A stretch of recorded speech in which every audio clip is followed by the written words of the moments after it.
Hi, my name is Kimberly Smice, and I am here recording my introductory video for Module 1, EDL 850.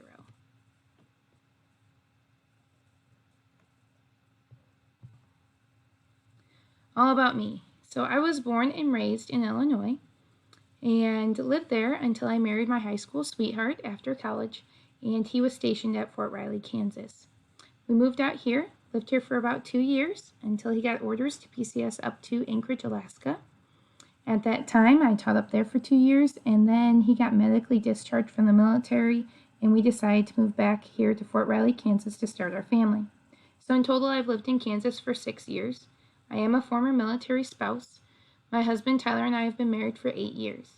We have 3 kids, Kira, who is 3 years old, and then we have twin boys, Hunter, who is the bald one in the picture, and Cooper, the one with the long hair smiling.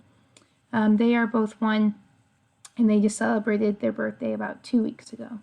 When I'm not busy with school, I love to be outside exploring, taking pictures, and spending time with my family. For my education, I went to school at Illinois State University and graduated there in 2011 with my Bachelor of Science in Elementary Education. Then in 2018, I decided to go back to school to get my Master's in Educational Leadership from K-State and just graduated this past December. For my teaching experience, I have been teaching for 8 years. 6 years of that has been at my current district, Geary County, where I taught 5th grade before we PCSed up to Alaska. Taught 3rd grade in Anchorage, Alaska for 2 years, and then came back and have been teaching 4th grade in Geary County as well. So for our government support of public education. So the first thing we need to know is funding for schools, okay? To get our 100% amount of funding, 92% of that comes from the educational support, meaning that does not come from the federal government. It comes from other resources. And then the 8% that is left over, that actually comes from our federal funding. So most of our funding that I found out doesn't even come from the federal government. So then we have to figure out where it comes from. Well, the support from our federal government, every year when they do the budget, they set out 10% of their budget to cover operating costs for government-run schools. So what that means is when there is the Elementary and Secondary Education Act, meaning that there are different reasons or different ways that schools need support for money. And one of them can be if it's a Title I school, that means that they're low income. If you have disabled children of any sort, then that is Title VI, and there's funding for that from the federal government. And then there's also Title VII, which is for bilingual children. So the federal government gives 10% of their budget every year towards that, so it changes from year to year depending on what the funding is. Then for state support for public government, that's provided differently. So remember when we talked about that 92%, so about half of what public schools get come from the state. And that funding comes from income tax and sales tax. So all those taxes that we're getting is supporting our public schools. But then 42 states and the District of Columbia, they both do state-run lotteries. And what that does, you would think would be a supplemental amount of money, but it's not. It's just actually replacing the taxpayer money. So even though you're paying into it, it's not allowing that budget for the schools to go up. It's just having less taxpayer money. And then the local support for public schools, again, that's the other half of the budget. And that is funding by property taxes on homes and businesses. So who's in charge of all these different areas? Well, at our local schools, you have the superintendent. At least in my school district, it's a superintendent and the board members. So our current superintendent is Dr. Reginald Eggleston. He just actually started this past school year, and he was appointed by the board, and he is paid for his position.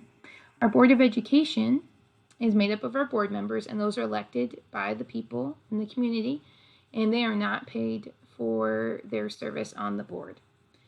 The job of the board, though, is to set policies for operating the school. They also employ the staff, meaning that they're the ones that approve people being hired on, or if people want to leave, they approve those. They also carry out policies. They adopt the budget, so the school system comes up with the budget and then they approve it or not. And then they oversee anything that's happening, any money-wise, any decisions that are made, that's all the school board. Then you have the state, and right now that is the Commissioner of Education, Dr. Randy Watson. His position is paid. He answers to the State Board of Education. For all the different regions in Kansas, there's a board member, and so he's the one that kind of does all the running around for them. And they are in charge of, we have a thing called the Kansas CAN program, so having more flexible learning.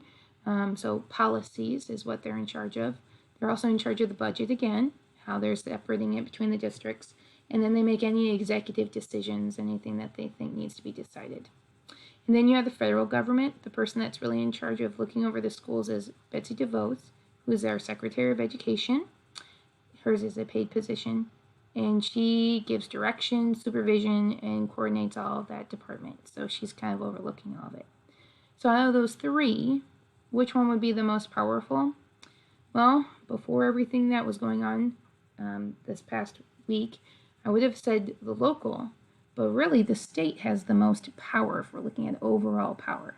The local makes a lot of decisions for our district, the hiring, the money, all that. But really the state decides, how much funding you're going to be getting. They're budgeting. Even right now with the whole thing going on with COVID-19, the state of Kansas, they decided that they were going to close the school buildings. So, they have a lot of power, and if the districts want to overpower it, they can't. They have to follow the state.